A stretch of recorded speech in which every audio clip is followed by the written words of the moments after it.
What happens when an unbreakable force meets an immovable object? Tonight, you'll witness a fight that changed everything on a plantation where hope seemed impossible. This is a story of resistance, dignity, and the moment when one man's courage ignited a flame that would never be extinguished. Subscribe to our channel and hit the bell icon for more incredible true stories that will leave you speechless. The humid Georgia air hung thick like a suffocating blanket over Whitmore Plantation in the summer of 1857. Cicadas screamed their endless chorus, while Spanish moss draped from ancient oak trees like funeral shrouds, casting eerie shadows across the compound. The smell of sweat, fear, and desperation permeated every corner of this place where human dignity came to die. In the center of the slave quarters stood a circle of packed earth, worn smooth by countless boots and stained dark with blood and tears. This wasn't just any patch of ground. This was the arena where Master Whitmore's twisted entertainment played out every time new property arrived at his plantation. The flickering light of oil lanterns created dancing shadows on the weathered faces of nearly 200 enslaved souls who had been forced to gather around the circle. Their eyes held the hollow look of people who had witnessed this ritual too many times before. Some clutched their children closer, whispering prayers that tonight might be different. Others simply stared at the ground, unable to bear watching another spirit get crushed. At the edge of the circle stood Tobias the Hammer Johnson, a mountain of a man whose massive frame cast an imposing shadow across the arena. Standing 6 feet 4 inches tall and weighing nearly 250 pounds of pure muscle, Tobias was a sight that struck fear into the hearts of even the bravest men. His dark skin bore the scars of countless battles, some from his days as a field hand, others from the brutal fights he'd been forced into as Master Whitmore's champion.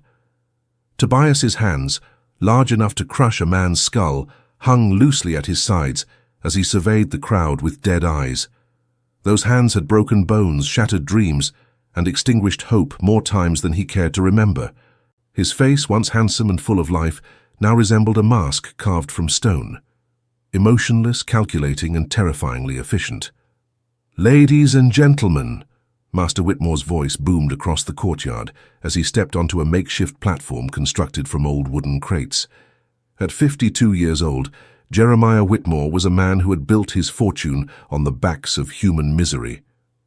His pale skin, protected from the Georgia sun by expensive hats and long sleeves, contrasted sharply with his cold blue eyes that seemed to find pleasure in others' pain.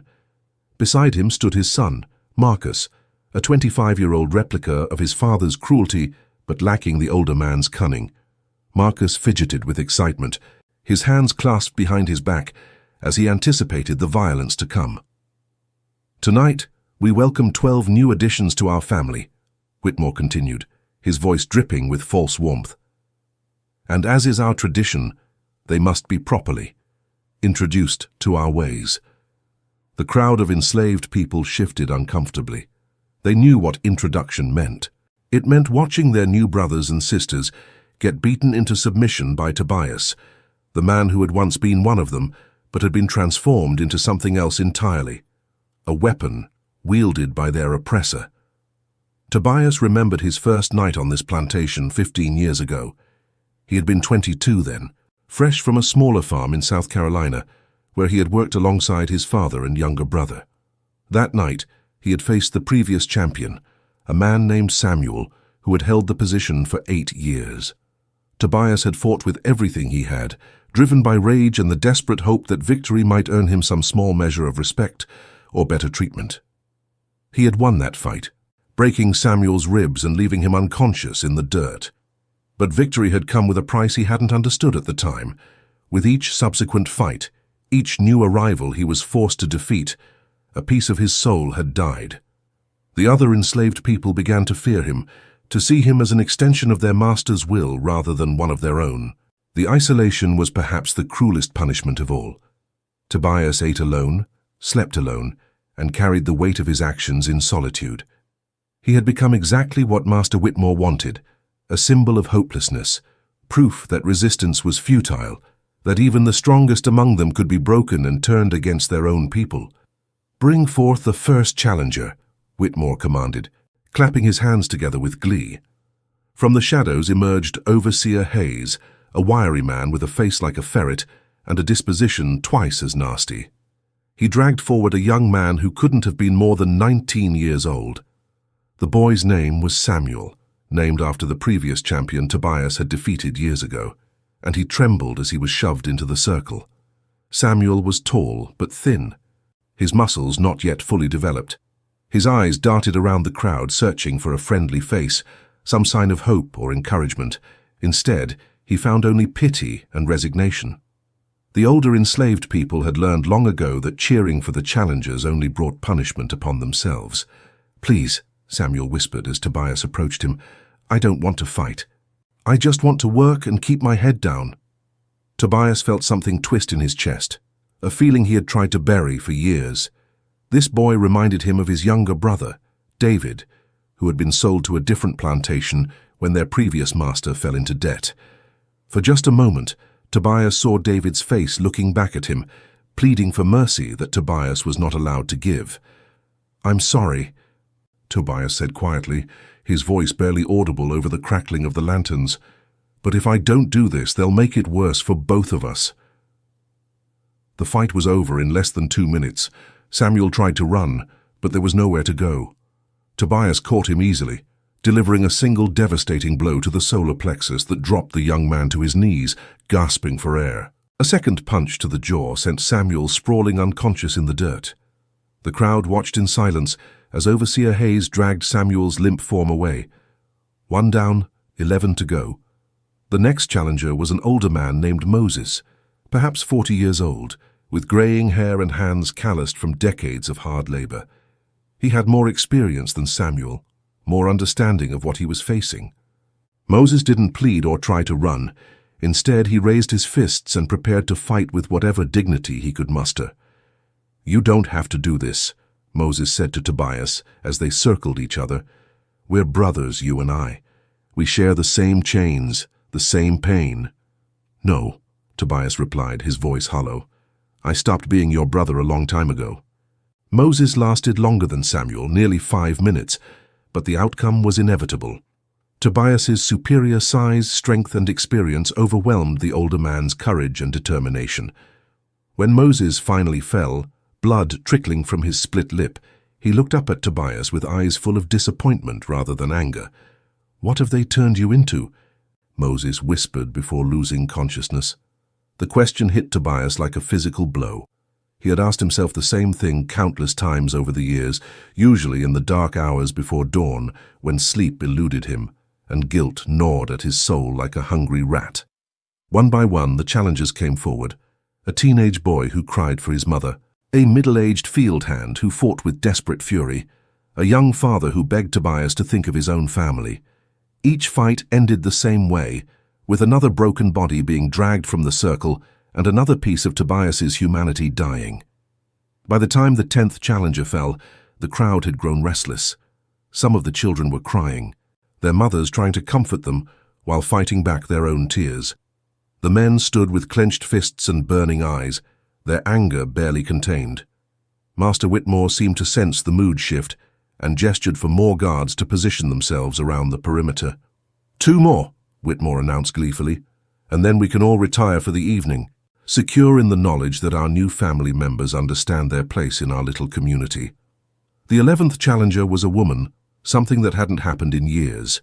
Her name was Ruth, and she was perhaps 30 years old, with strong shoulders and calloused hands that spoke of hard work. She had been separated from her husband and children when their previous master died and his estate was liquidated. The pain of that loss burned in her eyes like a forge fire. "I won't fight a woman," Tobias said, turning toward Master Whitmore. "This isn't right." Whitmore's face darkened with anger. "You'll fight whoever I tell you to fight, boy. Or would you prefer I have Hayes give you a reminder of your place?" Overseer Hayes stepped forward, his hand resting on the coiled whip at his belt. Tobias had felt that whip before. Everyone on the plantation had. The scars on his back were a permanent reminder of what happened to those who defied their masters. Ruth stepped closer to Tobias, her voice low and urgent. "Fight me," she said, "but don't break me. Let me keep my dignity, even in defeat." Tobias looked into her eyes and saw something he hadn't seen in years, understanding. Ruth knew what position he was in, knew the impossible choice he faced. She wasn't asking him to let her win. She was asking him to let her lose with honor. The fight was carefully choreographed, a dance of violence that looked real to the watching crowd, but allowed Ruth to maintain her dignity. Tobias pulled his punches, making each blow look devastating while ensuring they caused minimal actual damage. Ruth played her part perfectly, selling each impact and finally allowing herself to be knocked unconscious by a gentle tap to the temple. As Ruth was carried away, winking at Tobias when no one else could see, he felt something stir within him that had been dormant for years. It was a small spark, barely noticeable, but it was there. The memory of who he used to be before this place had twisted him into something unrecognizable. And now, Master Whitmore announced, his voice rising with excitement, our final challenger of the evening. From the shadows stepped a man who immediately commanded attention. He was tall, perhaps 6 feet 2 inches, with broad shoulders and a lean, muscular build that spoke of both strength and agility. His dark skin seemed to absorb the lantern light, making him appear almost ethereal in the flickering glow, but it was his eyes that truly set him apart. Those eyes held no fear, no resignation, no desperate hope for mercy. Instead, they burned with a quiet intensity that made even Tobias take a step back. This man had seen suffering. That much was clear from the scars that crisscrossed his arms and chest, but he had not been broken by it. If anything, the pain seemed to have forged him into something harder, more determined. "What's your name?" Tobias asked as the man entered the circle. "Ezekiel," the man replied, his voice deep and steady. "Ezekiel Freeman." "Freeman?" Tobias couldn't hide his surprise. "That's not a slave name." "No," Ezekiel said simply. "It's not." The implications of that statement sent a ripple of whispers through the crowd. A free man? How had he ended up here? The answer came from Master Whitmore himself, who seemed delighted to share the story. "Mr. Freeman here was traveling through our fair state when he made the unfortunate decision to help some runaway property reach the Underground Railroad," Whitmore explained. "The authorities were kind enough to deliver him to me as compensation for my losses. Isn't that right, Freeman?" Ezekiel said nothing, but his jaw tightened almost imperceptibly. Tobias caught the gesture and understood immediately. This man had been free, had chosen to risk everything to help others escape the very hell that Tobias had been trapped in his entire life. And now he was here, facing the same fate as everyone else. "I've heard about you," Ezekiel said quietly, his eyes never leaving Tobias's face. "They call you the Hammer. They say you've never lost a fight." "That's right," Tobias replied, though the words tasted like ash in his mouth. "They also say you used to be one of us, before you became one of them."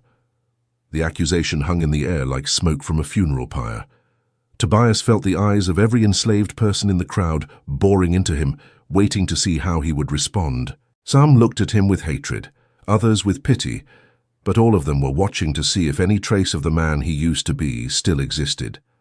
"I do what I have to do to survive," Tobias said finally. "No," Ezekiel replied, beginning to circle slowly around the edge of the fighting area. "You do what they've trained you to do. There's a difference." As the two men faced each other in the flickering lantern light, something electric seemed to charge the air around them. This wasn't going to be like the other fights. Everyone could sense it. The guards, the masters, the enslaved people watching from the shadows. This was going to be something different, something that would be remembered long after the lanterns were extinguished and the crowd dispersed. For the first time in 15 years, Tobias felt a flutter of uncertainty in his chest. Not fear.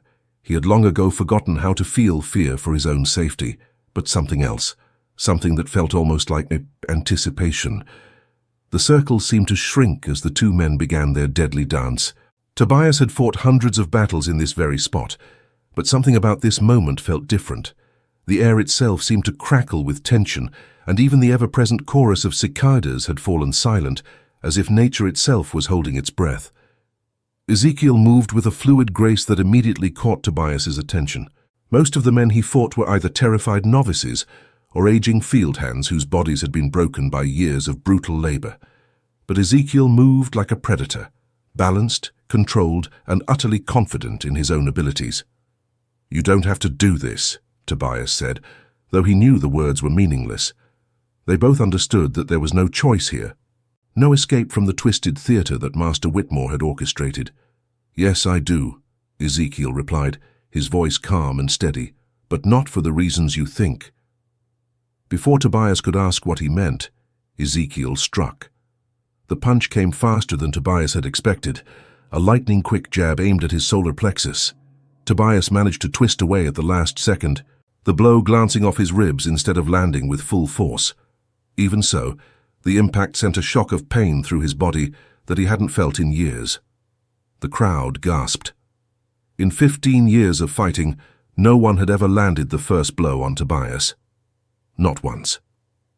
"Impossible," Master Whitmore muttered from his platform, leaning forward with sudden interest.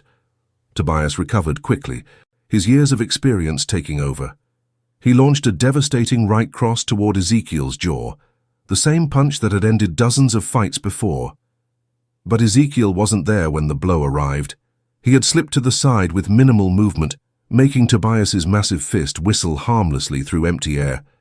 The miss threw Tobias off balance, and Ezekiel capitalized immediately. A sharp uppercut caught Tobias under the chin, snapping his head back and sending stars exploding across his vision. Before he could recover, a second punch, this one to his kidney, sent waves of agony through his lower back. For the first time in 15 years, Tobias staggered. The crowd erupted in whispers and gasps. Children who had been crying moments before now watched with wide eyes. Men who had given up hope began to straighten their shoulders. Women who had seen their own sons and husbands broken in this very circle clutched each other's hands and dared to believe that maybe, just maybe, something was different about tonight. "How?" Tobias gasped, shaking his head to clear the ringing in his ears. "I had a good teacher," Ezekiel replied, circling again. "A man named Joshua who fought in bare-knuckle matches up north before he joined the Underground Railroad. He taught me that size and strength mean nothing if you can't hit what you're aiming at." Tobias wiped blood from his split lip, his own blood, something he hadn't seen in years.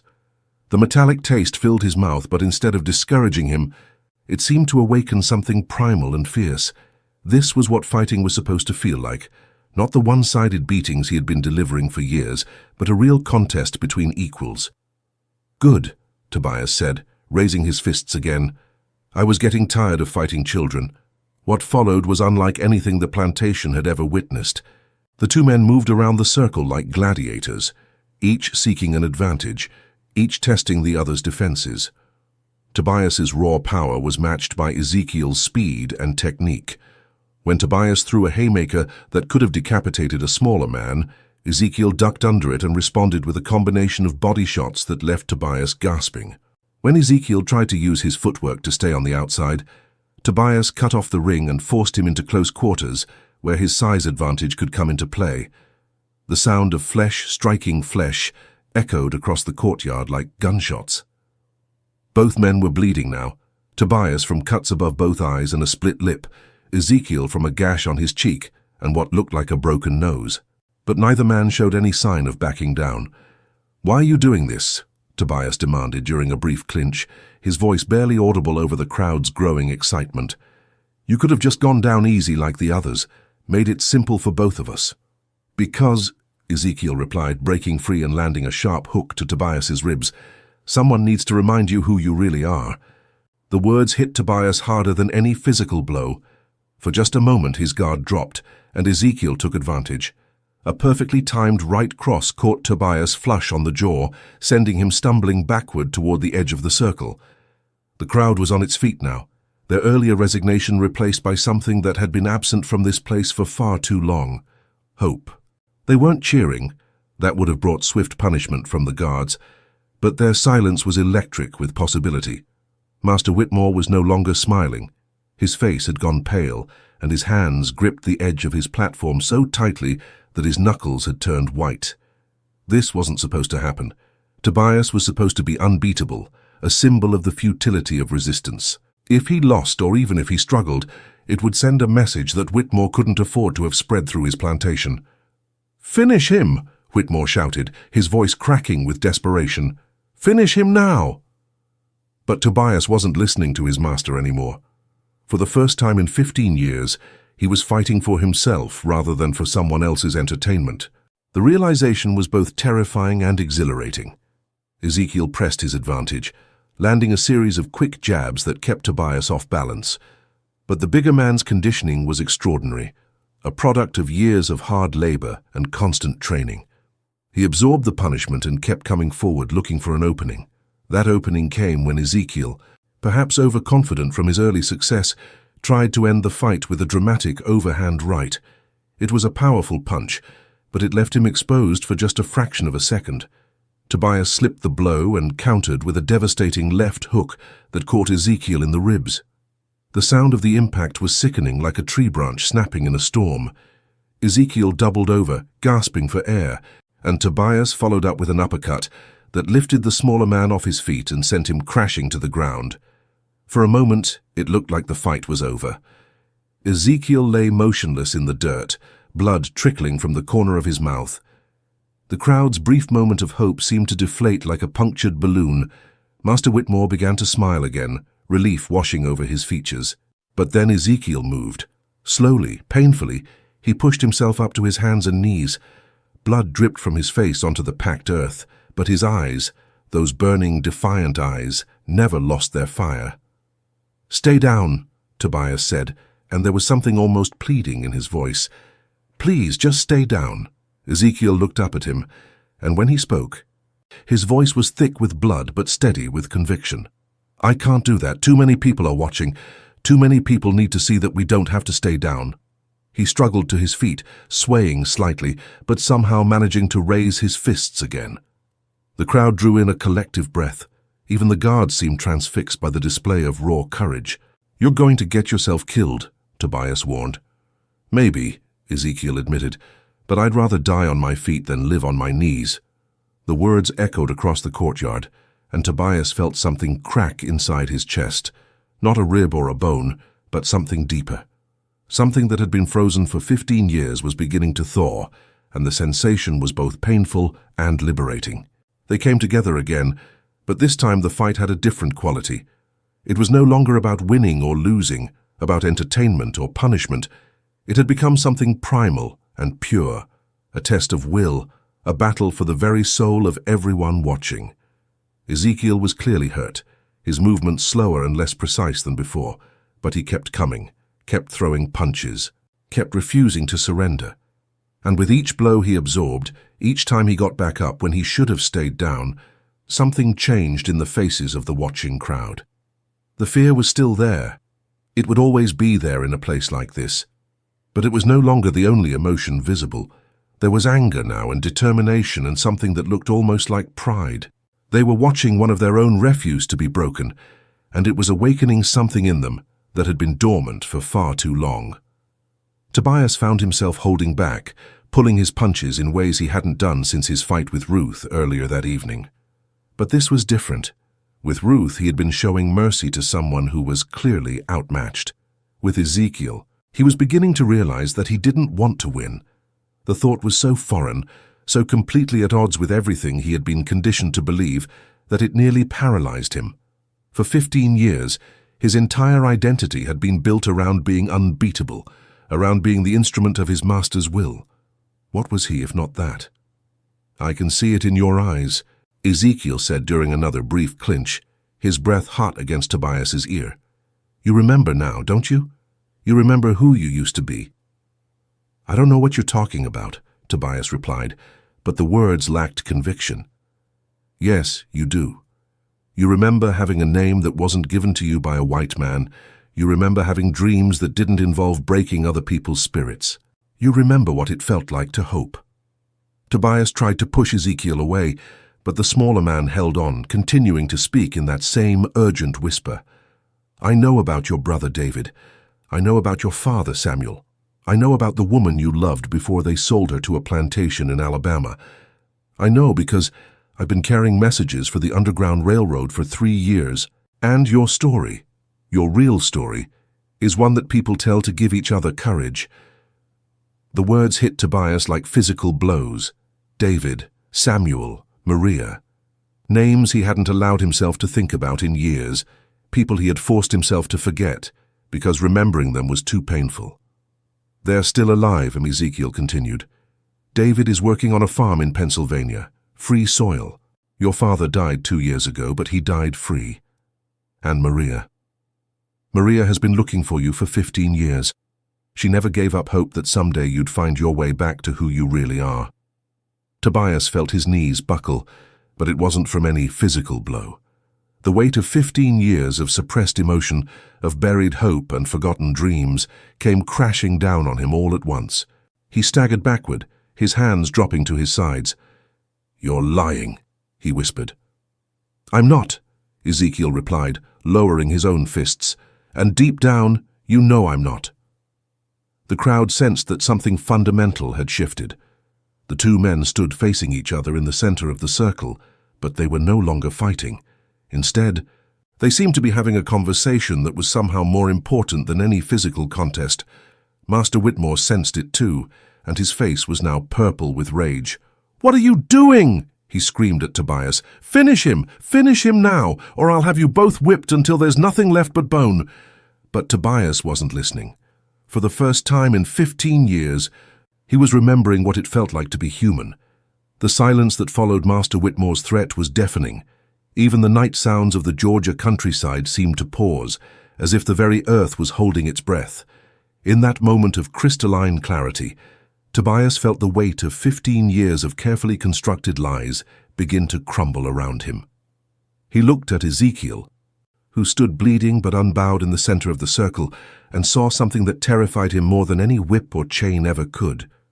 He saw himself as he used to be, before the fear, before the compromise, before he had traded his soul for the illusion of safety. "Maria," Tobias whispered, the name feeling foreign on his lips after so many years of silence. "You really saw her?" Ezekiel nodded, his eyes never leaving Tobias's face. 3 months ago in Philadelphia. She's working as a seamstress, saving every penny she can to buy the freedom of enslaved people.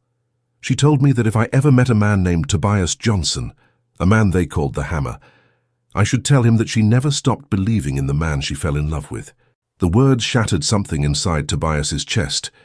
He could see her face now, as clearly as if she were standing before him. Maria's laugh, bright and musical, even in the darkest times. Her hands, gentle but strong, tending to his wounds after a particularly brutal day in the fields. Her voice whispering promises of a future where they would be free to love each other without fear. "She said to tell you," Ezekiel continued, his voice growing stronger despite his injuries, "that the man who taught her to read by candlelight, who shared his meager rations with children who were hungrier than he was, who once risked a beating to help an old man who had collapsed in the fields, that man is still in there somewhere. She said to tell you that she's waiting for him to come home." Tobias felt tears streaming down his face, cutting tracks through the blood and dirt that covered his cheeks. Around the circle, he could see the faces of the enslaved people watching him with a mixture of hope and fear. They had seen him cry before. Everyone cried on the plantation, but never like this. Never with the raw, cathartic emotion of a man remembering who he used to be. "I can't," Tobias said, his voice breaking. "I've done too much, hurt too many people, they'll never forgive me." "Forgiveness isn't something you earn," Ezekiel replied. "It's something you accept. And redemption isn't about erasing the past, it's about choosing who you want to be in the future." Master Whitmore's voice cut through the moment like a blade. "Enough of this nonsense, Hayes. Bring the whips. If these animals won't fight, we'll give them something else to think about." Overseer Hayes stepped forward, his cruel face twisted into a grin of anticipation. Behind him, 3 more guards moved to surround the circle, their hands resting on the weapons at their belts. The crowd of enslaved people began to back away, recognizing the signs of impending violence. But something had changed in the air. Where before there had been resignation and fear, now there was something else. A tension that felt electric, dangerous, alive. The people weren't scattering as quickly as they usually did. Instead, they were watching Tobias, waiting to see what he would do. "You want to fight?" Tobias said, turning to face Master Whitmore. His voice was different now, deeper, more resonant, carrying an authority that hadn't been there moments before. "Then let's have one." But instead of turning back to Ezekiel, Tobias took a step toward the platform where his master stood, then another, and another. "What are you doing?" Whitmore demanded, his voice rising with panic. "Get back in that circle. Fight the man you're supposed to fight." "No," Tobias said simply. "I'm done fighting for you." The word hung in the air like a thunderclap. In the entire history of Whitmore Plantation, no enslaved person had ever directly defied the master so openly, so completely. The guards raised their weapons, but they seemed uncertain, looking to Whitmore for guidance. "You forget yourself, boy," Whitmore snarled, his face contorting with rage. "You forget what you are, what you owe me. I made you. I gave you purpose. Without me, you're nothing but another piece of property." "You're right," Tobias said, continuing his slow advance toward the platform. "You did make me. You took a man and turned him into a weapon. You took someone who believed in hope and justice and love, and you twisted him into something that could destroy those very things in others." He was close enough now that Whitmore had to look up to meet his eyes. The master's face had gone pale, and his hands were shaking as he reached for the pistol at his belt. "But here's what you never understood," Tobias continued, his voice carrying across the entire courtyard. "You can break a man's body. You can break his spirit. You can make him do terrible things to survive. But you can't destroy his soul, not unless he lets you, and I'm done letting you." Whitmore's hand closed around his pistol, but before he could draw it, Ezekiel was there. Moving with surprising speed for someone who had just endured such a beating, he vaulted onto the platform and grabbed the master's wrist, preventing him from pulling the weapon free. "I don't think so," Ezekiel said calmly. The guards rushed forward, but they found their path blocked by something unprecedented. The enslaved people of Whitmore Plantation, standing together, forming a human barrier between their oppressors and the two men on the platform. It started with Moses, the older man who had been one of the evening's early challengers. Despite his injuries, he stepped forward and planted himself directly in front of Overseer Hayes. Then Ruth joined him, her eyes blazing with defiance. Then Samuel, the young man who had been the first to fall, somehow found the strength to stand and add his body to the growing wall of resistance. One by one, two by two, then in groups, the enslaved people of the plantation moved forward, men and women, young and old, field hands and house servants, all of them united for the first time in a single moment of collective defiance.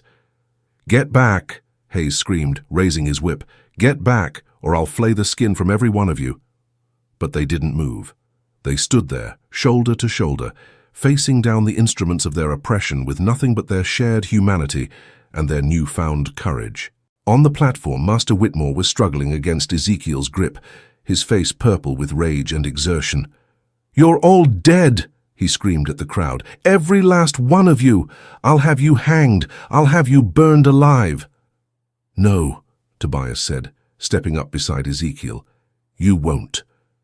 With one massive hand, he reached out and plucked the pistol from Whitmore's belt as easily as taking candy from a child. The master's eyes went wide with terror as he found himself suddenly defenseless, facing two men who had every reason in the world to hate him. "Please," Whitmore whimpered, all his bluster evaporating in an instant. "Please, I have money. I can pay you. I can set you free. All of you. Just don't hurt me." Tobias looked down at the weapon in his hand, feeling its weight. It would be so easy. One squeeze of the trigger, and the man who had caused so much suffering would be gone forever. Justice, served swift and final. But then he looked out at the crowd of people who were watching him, waiting to see what kind of man he would choose to be. He saw children who had never known anything but fear and oppression. He saw men and women who had endured unimaginable hardships, but had somehow maintained their humanity. He saw hope in their eyes, not hope for revenge, but hope for something better. "No," Tobias said, and he let the pistol fall to the ground. "I won't become you." Instead, he turned to face the crowd, his voice carrying across the courtyard with the power of a man who had finally found his purpose. "My name is Tobias Johnson," he called out. "Not the hammer, not Master Whitmore's fighter.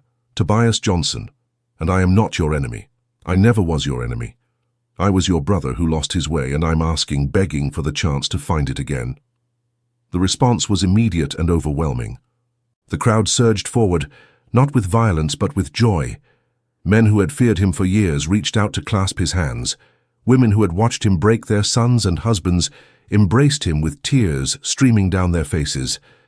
Children who had been taught to see him as a monster looked up at him with wonder and acceptance. "What do we do now?" someone called out from the crowd. Tobias looked at Ezekiel, who was binding Master Whitmore's hands with rope that had appeared from somewhere in the crowd. The smaller man met his gaze and nodded toward the north. "Now," Tobias said, his voice strong and clear, "we go home." The pre-dawn hours of that Georgia morning would be remembered for generations as the moment when everything changed at Whitmore Plantation. As the first pale light of sunrise began to creep across the horizon, nearly 200 enslaved people stood in the courtyard that had witnessed so much suffering, preparing for a journey that many had dreamed of, but few had ever dared to believe possible. Ezekiel had revealed himself to be more than just a freedom fighter.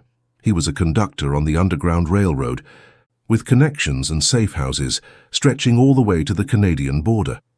The network he represented had been planning something like this for months, waiting for the right moment, the right catalyst to spark a mass escape. "The hardest part," Ezekiel explained to the gathered crowd, "isn't getting away from here. It's staying together and staying alive long enough to reach free soil."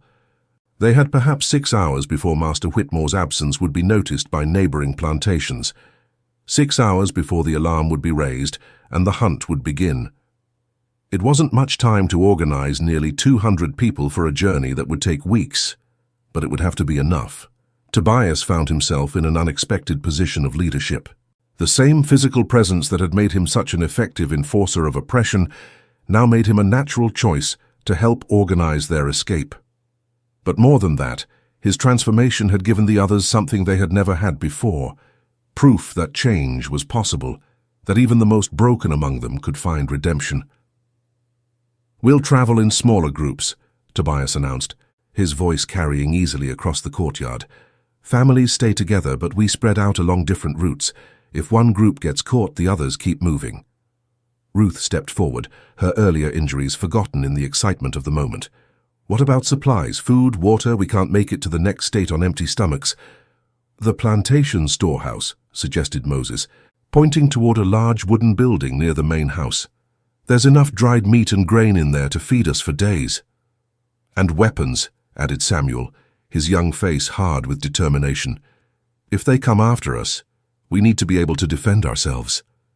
Tobias felt a moment of unease at the mention of weapons. Violence had been such a central part of his life for so long that the thought of returning to it, even in self-defense, made his stomach clench. But Ezekiel placed a reassuring hand on his shoulder. "Sometimes," Ezekiel said quietly, "the only way to preserve life is to be prepared to take it. That doesn't make you the same as them. It makes you someone who values freedom more than safety." As the crowd dispersed to gather supplies and prepare for the journey, Tobias found himself standing alone in the fighting circle where his transformation had begun. The packed earth was still stained with blood, his and Ezekiel's, but somehow it no longer looked like a place of suffering. Instead, it looked like a place where something new had been born. "Having second thoughts?" Ezekiel asked, approaching from behind. "Every second," Tobias admitted. 15 years of doing what I was told, and now I'm supposed to lead people to freedom. What if I make the wrong choice? What if people die because I don't know what I'm doing?" "People have been dying here for years," Ezekiel replied. "At least now they have a chance to die free. That's more than they had yesterday." The truth of those words settled over Tobias like a heavy cloak. Freedom wasn't a guarantee of safety. It was simply the right to choose your own risks, to face danger on your own terms rather than someone else's.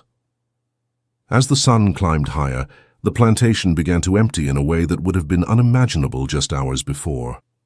Groups of 10 to 15 people slipped away into the Georgia wilderness, following routes that Ezekiel had memorized during his months of preparation. Some headed north toward the mountains of Tennessee. Others moved east toward the coast, where ships waited to carry them to northern ports. Still others went west toward territories where the reach of slave catchers was less certain. Tobias led the largest group, nearly 50 people. including many of the families with young children who would need the most protection. Their route would take them through the most dangerous territory, but it was also the most direct path to the network of safe houses that could shelter them during their journey. As they prepared to leave, Tobias took one last look at the plantation that had been his prison for 15 years. The main house stood silent and empty. Master Whitmore and his son had been left tied up in the root cellar, along with Overseer Hayes and the other guards. They would be found eventually, but not for hours yet. "Any regrets?" Ezekiel asked, following Tobias's gaze. "Only one," Tobias replied, "that it took me so long to remember who I was supposed to be." The first day of their journey was the most dangerous. They traveled through dense forests and swampland, staying off the main roads and avoiding any signs of human habitation. The children struggled with the pace, and several of the older people had to be helped along by stronger members of the group. But they kept moving, driven by a shared determination that seemed to grow stronger with each mile they put between themselves and their former prison. That evening, as they made camp in a hidden grove beside a small stream, Tobias found himself sitting beside an old woman named Sarah, who had been on the plantation longer than anyone else. She was perhaps 70 years old, her hair white as cotton, and her hands gnarled from decades of hard labor. "I never thought I'd live to see this day," she said, her voice barely above a whisper. 60 years I've been enslaved. 60 years of watching children born into chains, watching families torn apart, watching good people broken by this evil system. And now—" She trailed off, looking around at the camp where families were sharing their meager rations and children were playing games in the firelight, their laughter echoing through the trees. "Now I get to die free," she finished. "You're not going to die," Tobias said firmly. "We're going to get you to Canada, all of us." Sarah smiled, her weathered face creasing with genuine joy. "Child, I've lived longer than I ever expected to. If I die tomorrow, I'll die knowing that I spent my last days as a free woman. That's more than I ever dared to hope for." Her words stayed with Tobias as he made his rounds through the camp, checking on the sentries and making sure everyone had what they needed for the night. The responsibility was overwhelming. 50 lives depending on his decisions, his leadership, his ability to get them safely to freedom. But as he looked at the faces around him, faces that showed exhaustion and fear, yes, but also hope and determination, he realized that he wasn't carrying this burden alone. Every person in the group was contributing something: knowledge of the local terrain, skills in hunting and foraging, experience